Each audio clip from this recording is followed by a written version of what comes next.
তো সবচেয়ে astonishing fact, তোমরা গ্রুপ সাবজেক্টে ধরা খাওই না, তোমরা ধরা খাও ইংলিশে। তোমরা ইংলিশে পাস করতে পারো না, অর্থাৎ ইংলিশে তোমরা 2 থেকে 3 মার্ক করে পাও। হায় রে ভাই, ভাই রে ভাই। এখন কথা হলো ইংলিশে কেন তোমরা এত খারাপ করো? তোমরা কি ইংলিশ কম পারো? Do you guys don't understand English?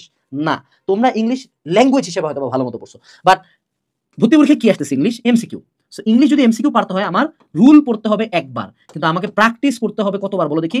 করতেই থাকতে হবে, বারবার, যতবার পারি ততবার আমাকে প্র্যাকটিস করতেই থাকতে হবে।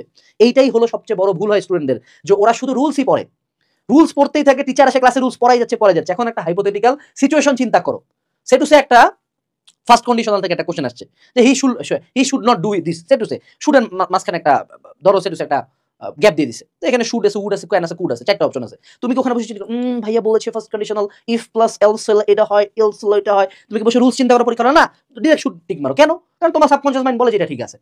সো যখন তুমি এই বিষয়টা বুঝতে পারবা, তখন তোমার প্রতি একটাই কথা, যে তোমার রুলস পরীক্ষা হলে খুব একটা কাজে লাগে না, রুলস পড়া একবার, কিন্তু তোমার সাবকনশিয়াস মাইন্ড কখন অ্যাক্টিভ হয়? যখন তুমি অনেকবার প্র্যাকটিস করো। সো তুমি যখন ইংলিশের যে কোনো একটা গাইড পড়বা, রুলসের পার্টটা একবার পড়ার পর ওই টপিকের আন্ডারে অনেকগুলো কোশ্চেন আছে। সো সেটা যদি 200 কোশ্চেন থাকে, তুমি 200টার মধ্যে প্রতি টপিক থেকে 50টা করে কোশ্চেন প্রথম ধাপে সলভ করো।